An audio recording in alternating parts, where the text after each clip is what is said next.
क्या वाकई में अमेरिका सुपर पावर है? पूरी दुनिया की मीडिया ने मिलकर अमेरिका को सुपर पावर बनाया है। हकीकत यह है कि अमेरिका आज तक कोई भी जंग अकेले जीत ही नहीं पाया है। इराक के अंदर सद्दाम हुसैन के शासन को जब खत्म किया था अमेरिका ने, तो वो अकेले नहीं किया था, पूरा यूरोप इनके साथ था। पूरे यूरोप ने अमेरिका के साथ मिलकर इराक के ऊपर हमले किए थे, तब सद्दाम हुसैन का शासन खत्म हुआ था। कहीं पर भी अमेरिका अकेले जंग जीत ही नहीं पाया है। चाहे तालिबान हुआ या वियतनाम, हर जगह पर अमेरिकी सैनिकों को भागना पड़ा है। यह बात तो आप लोग अब सुन चुके होंगे कि डोनाल्ड ट्रंप ने हवाई हमले तो बहुत ज्यादा कर लिए ईरान के ऊपर, लेकिन ईरान अभी तक टिका हुआ है। अब डोनाल्ड ट्रंप जमीनी सेना ईरान के अंदर उतारने की तैयारी कर रहे हैं। तकरीबन 3,500 मरीन सैनिक मिडिल ईस्ट में पहुंच चुके हैं। बहुत सारे सैनिक पहले से ही युद्धपोत पर तैनात हैं और लड़ाकू विमानों के जरिए भी बहुत सारे सैनिक मिडिल ईस्ट में आ रहे हैं। दोस्तों, बहुत ध्यान से इस बात को समझने की कोशिश कीजिएगा, क्योंकि आप लोग लगातार जंग का अपडेट जानना चाह रहे हैं, जंग पर नजर बनी हुई है, तो जंग की बारीकियां भी आपको मालूम होनी चाहिए। जब से डोनाल्ड ट्रंप ने यह बात कही है कि वो अपने सैनिकों को ईरान के अंदर जमीनी स्तर पर लड़ने के लिए उतारेंगे, तब से आपने वियतनाम की चर्चा सुनी होगी। दुनिया में इस बात की चर्चा हो रही है कि ईरान के अंदर अमेरिकी सेना उतर तो रही है, लेकिन अमेरिकी सेना के लिए ईरान भी दूसरा वियतनाम बन जाएगा। आखिर वियतनाम में अमेरिकी सेना के साथ क्या हुआ था, एक झलक आप लोगों को वियतनाम की भी दिखा देता हूं। वियतनाम में भी अमेरिका ने बेवजह पंगा लिया था। अमेरिका का वहां पर कोई लेना देना नहीं था, लेकिन दुनिया का बॉस बनने के चक्कर में वियतनाम में भी अमेरिका ने अपनी तकरीबन 5 लाख फौज उतारी थी। यह बात तकरीबन सन 1965 की है। उस वक्त वियतनाम देश 2 हिस्सों में बटा हुआ था, एक उत्तरी वियतनाम और दूसरा दक्षिणी वियतनाम। उत्तरी वियतनाम में जो कम्युनिस्ट लोग थे वो बहुत तेजी के साथ वियतनाम के और एरियो में कब्जा कर रहे थे। उसी कब्जे को रोकने के लिए अमेरिका दक्षिणी वियतनाम का साथ देने वियतनाम की सरजमीन पर उतर गया। अमेरिका की सेना उत्तरी वियतनाम से लड़ने के लिए दक्षिणी वियतनाम का साथ देने वियतनाम के सरजमीन पर उतर गई। तकरीबन 5 लाख अमेरिकी सैनिक वियतनाम पहुंचे थे लड़ाई लड़ने के लिए, लेकिन 19 साल लंबी चली जंग में अमेरिका को बहुत बुरी हार का सामना करना पड़ा था। 19 साल के बाद अमेरिकी सेना वहां से हार कर मुंह काला करके वापस आ गई और इस जंग में अमेरिका के तकरीबन 58,000 से ज्यादा सैनिकों की मौत हुई। 3 लाख से ज्यादा सैनिक अमेरिका के घायल हुए। अमेरिका ने वियतनाम में भी हर तरह के हमले किए थे, रासायनिक हथियारों का भी इस्तेमाल किया था, लेकिन जो जमीनी सेना अमेरिका की वियतनाम के अंदर घुसी थी, 58,000 से ज्यादा अमेरिकी सैनिक मारे गए थे।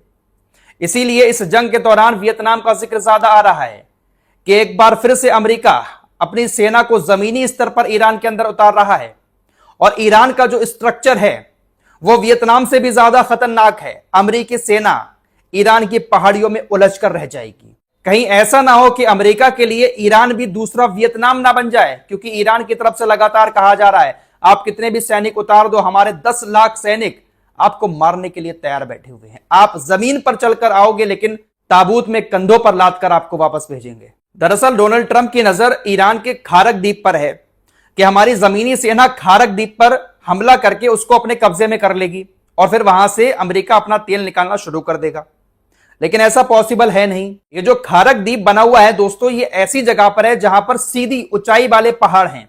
इन सीधी ऊंचाई वाले पहाड़ों पर पैदल चल पाना बहुत मुश्किल होता है। थोड़ी दूर चलने में ही इंसान की हालत खराब हो जाएगी। ईरान की भौगोलिक स्थिति ऐसी है, ईरान देश ऐसी जगह पर बना हुआ है जहां पर खड़ी पहाड़ियां भी हैं, रेतीले पहाड़ भी हैं, दलदल भी है और गर्मी भी है, सर्दी भी है, सब कुछ है ईरान के अंदर। ईरान का जो रेगिस्तानी इलाका है वहां पर बताया जाता है कि टेम्परेचर 70 डिग्री तक पहुंचता है।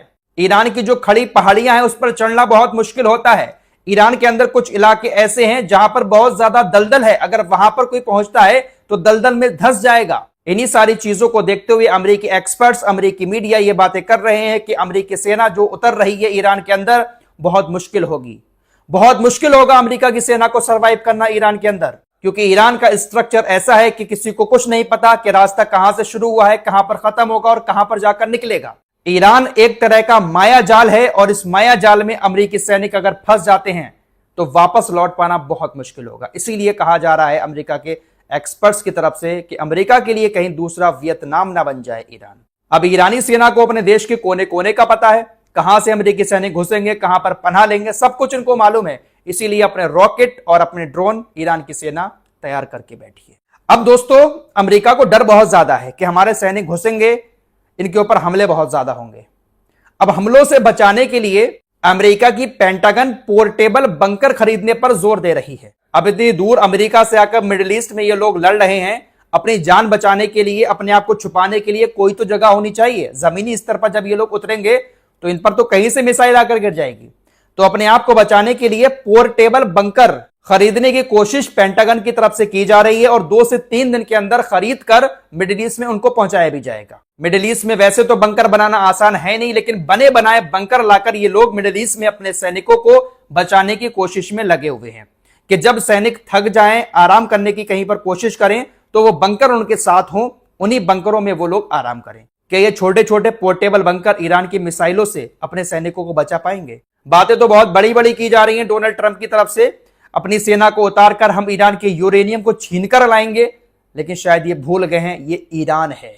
ईरान के अंदर घुसने के बाद अमेरिकी सेना सही सलामत वापस आ जाए, इस बात के चांसेस बहुत कम है। आपकी स्क्रीन पर ये जो दिखाई दे रहा है अमेरिका का उपराष्ट्रपति है, इसने अभी कहा कि हम तो जंग जीत चुके हैं और डोनाल्ड ट्रंप इस जंग को बहुत जल्दी खत्म करके मिडिल ईस्ट से वापस आना चाहते हैं। डोनाल्ड ट्रंप का मकसद साफ है कि जंग को ज्यादा लंबा नहीं करना है, जल्द से जल्द जो मेन ठिकाने हैं ईरान के उनको तबाह करके और मिडिल ईस्ट से हमें बाहर आना है। वहीं ये शख्स जो है मार्को रूबियो, अमेरिका का विदेश मंत्री, इसने मीडिया से कहा कि देखिए स्टेट ऑफ हॉर्मुज खुलवाने के लिए हमारे साथ कोई नहीं आ रहा है और अमेरिका की सेना अकेले स्टेट ऑफ हॉर्मुज को नहीं खुलवा पाएगी। सब लोग साथ आकर स्टेट ऑफ हॉर्मुज को खुलवाने की कोशिश करेंगे तो खुल जाएगा, वरना हम अकेले नहीं खुलवा सकते। क्या यही है दुनिया की सुपर पावर? मैंने कहा ना शुरू में कि अमेरिका कभी भी अकेले कोई जंग जीत ही नहीं पाता है। अगर अभी नाटो आ जाए, यूरोपीय देश आ जाएं, तो ट्रंप सीना चौड़ा करके अपनी जीत का ऐलान कर देंगे, लेकिन अभी भीगी बिल्ली बने हुए हैं। दुनिया देख रही है कि अमेरिका कभी अकेले जीतता ही नहीं है और अमेरिका के चक्कर में क्यों वहां पर जाकर अपनी जान जोखिम में डालें। फिलहाल अमेरिकी मीडिया भी अब ट्रंप के खिलाफ लिखना शुरू कर चुका है। वॉल स्ट्रीट जर्नल ने लिखा कि डोनाल्ड ट्रंप ये जो झूठे झूठे बयान दे रहे हैं, इन बयानों का असर अब बाजार पर नहीं पड़ेगा। दरअसल शेयर मार्केट हुआ या जो और चीजें हुई, डोनाल्ड ट्रंप के बयानों से उनमें बहुत ज्यादा उतार चढ़ाव हो रहा था। मिडिल ईस्ट की जो जंग शुरू हुई है, इससे बाजार बहुत ज्यादा क्रैश भी हुआ है, कभी ऊपर गया कभी नीचे गया। डोनाल्ड ट्रंप ने दावा किया कि 5 दिन का सीज फायर हो रहा है, फिर दावा किया 10 दिन का सीज फायर हो रहा है, कभी कहते हैं कि हम जंग जीत गए। ये इस तरह के जो बयान दिए जा रहे हैं डोनाल्ड ट्रंप की तरफ से, वो इसीलिए दिए जा रहे हैं क्योंकि मार्केट बहुत ज्यादा डाउन जा रहा है। डोनाल्ड ट्रंप जब बयान देते हैं तो मार्केट ऊपर चला जाता है, तेल के प्राइस जो हैं वो कहीं ना कहीं थोड़े बहुत कम हो जाते हैं। तो अब वॉल स्ट्रीट जर्नल ने यह बात लिखी है कि पिछले 1 हफ्ते से डोनाल्ड ट्रंप दुनिया को धोखे में रख रहे हैं। लगातार डोनाल्ड ट्रंप की तरफ से झूठी झूठी बातें दुनिया में फैलाई जा रही हैं। इसका असर पहले तो पड़ा मार्केट पर, लेकिन अब इन बातों का असर मार्केट पर कुछ भी नहीं पड़ेगा। शेयर मार्केट में जो गिरावट आ रही है वो डोनाल्ड ट्रंप की झूठी झूठी बातों से ऊपर नहीं जा पाएगी। शेयर मार्केट लगातार नीचे जा रहा है, ट्रंप चाहे कितनी भी झूठी बातें बोल के अफवाहें फैला ले। तो ये हालत हो चुकी है डोनाल्ड ट्रंप की। अब उस घड़ी का इंतजार है कि कब अमेरिकी सैनिक ऑफिशियली ईरान के अंदर एंटर हों जमीनी स्तर पर लड़ाई लड़ने के लिए, और फिर ईरान उनके साथ क्या करेगा, इसी बात का इंतजार अब दुनिया कर रही है। क्योंकि ऑपरेशन एक बार ट्रंप ये वाला जरूर चलाएगा। सब कुछ कर लिया, लेकिन इन सैनिकों को एक बार जमीन पर उतार कर कुछ ना कुछ बड़ा करने की कोशिश कर तो रहा है, लेकिन नाकाम होगा। जब यहां से नाकाम हुआ तब अमेरिका भाग खड़ा होगा। फिलहाल ये चीजें मैंने इसीलिए रखी क्योंकि आप लोग जंग पर बारीकी से नजर बनाए हुए हैं। हर एक छोटे छोटे पॉइंट आपको इस जंग से जुड़े हुए मालूम होना चाहिए, ताकि आप जो खबरें सुने उनको सुनने में आपको फिर मजा आए। इस रिपोर्ट में इतना ही। कुछ और खबरों के साथ फिर हाजिर होऊंगा। अपना ख्याल रखिएगा। अल्लाह हाफिज।